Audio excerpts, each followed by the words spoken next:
अरे ते तुमचे हे कुठे गेले, मित्र कुठे गेले, हे बाकी लोक कुठे गेले? घरी गेले का? अध्यक्ष महोदय, मगाशी मी सभागृहात नव्हतो मी मगाशी ते चर्चा चालू होती ती, मंत्र्यांनी मला सांगितलं आणि तुम्ही तसे निर्देश देखील दिलेले आहेत. मला एवढंच सांगायचं आहे की सभागृहाचं कामकाज जे आहे तुमच्या अध्यक्षतेखाली चालतं.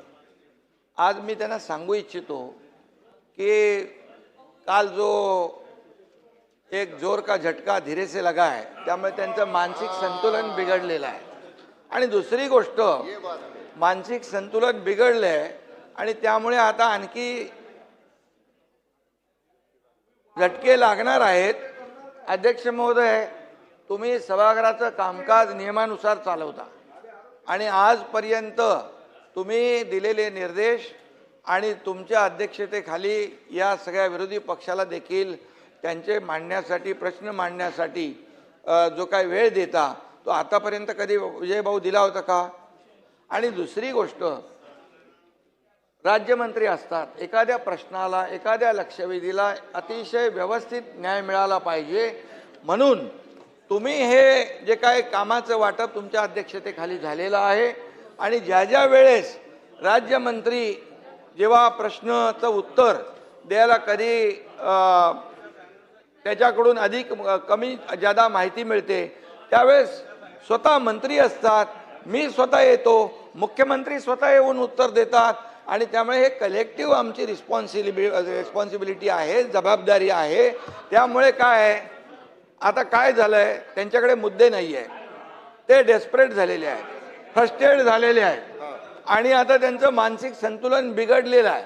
त्यामुळे आता ते नाही आहेत. नाही तर मी बोललो असतो, कोण होता असं तू, काय झाला असं तू, अरे वेड्या असा वाया गेला असं तू, अरे काय आहे.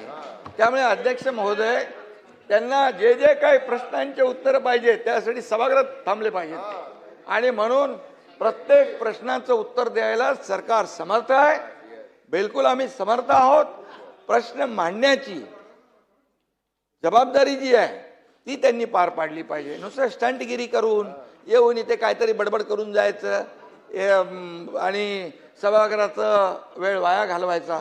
आणि म्हणून मी आपल्याला सांगतो, विजय भाऊ तुम्ही समजदार आहे, ते जयंतराव, नाना भाऊ, ते तुम्ही बी त्यांच्या नादाला लागले, काय पोराटोरांच्या नादाला लागतात असं काय. त्यामुळे अध्यक्ष महोदय, पूर्णपणे या ठिकाणी सभागृहामध्ये विरोधी पक्ष जे जे काही या शेतकऱ्यांचे प्रश्न मांडा, या महाराष्ट्रातल्या जनतेचे प्रश्न मांडा, जिथे शेतकऱ्यांच्या अडचणी आहेत ते प्रश्न मांडा, त्याला उत्तर द्यायला आम्ही लोक खंबीर आहोत.